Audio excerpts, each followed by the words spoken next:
Have you ever stopped and wondered, on a cosmic scale, how do we stack up? Not in art or music, but in pure, raw power. Well, there's actually a kind of report card for that, a way to grade entire civilizations, and we are absolutely going to dive into it. So, how would you even begin to do that? What's the one single metric you could possibly use to grade a whole species and everything it's ever built? Is it their intelligence? The number of stars they've visited? Where do you even start? Well, back in 1964, a Soviet astronomer named Nikolai Kardashev came up with a brilliantly simple answer. It all comes down to one thing: energy. He figured that a civilization's real level of advancement is tied directly to how much energy it can control. At the end of the day, energy is the ultimate currency of the universe. Now, Kardashev originally broke this down into 3 main levels. You can kind of think of them as the elementary school, high school, and university degrees of cosmic power. Let's break down what they are. Okay, first up, you've got a Type 1 civilization. These guys are the masters of their own house. They have figured out how to capture and use all the available energy on their home planet. We're talking every single ray of sunlight, all the wind, the heat bubbling up from the planet's core. They control all of it.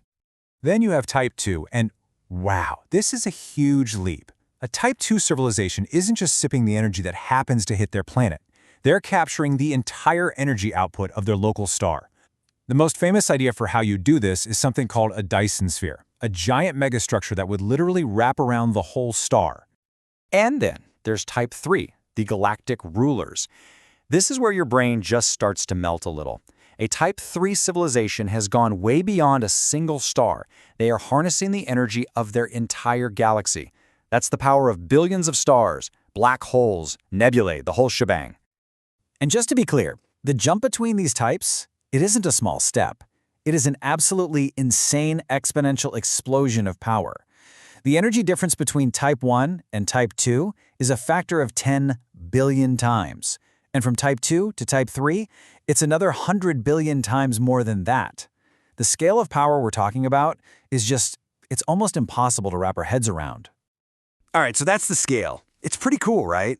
But it begs the obvious question. What about us? Where does humanity, with all our smartphones and rockets, fit on this cosmic report card? Well, it's time for a little reality check. So according to calculations that were first really fleshed out by the great Carl Sagan, humanity's current rating on the Kardashev scale is a 0.73.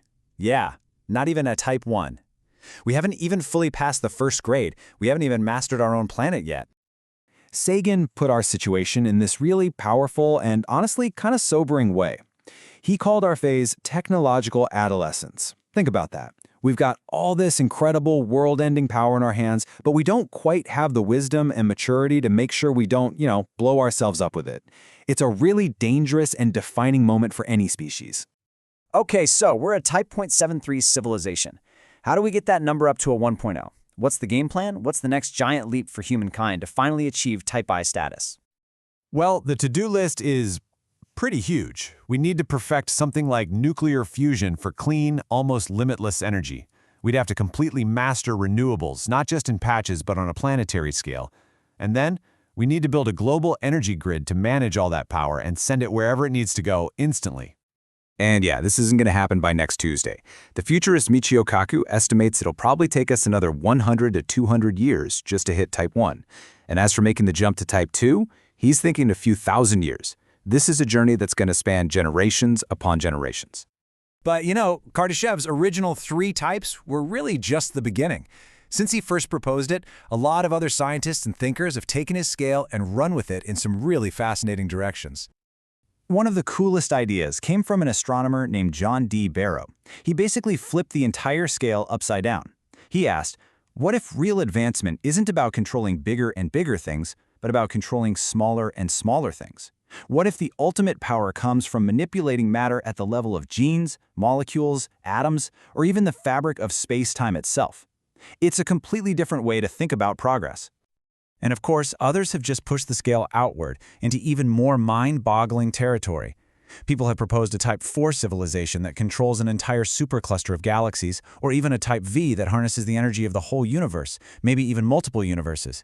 Others, like Robert Zubrin, have suggested tweaking the scale to be about mastering territory, first your planet, then your solar system, then your galaxy.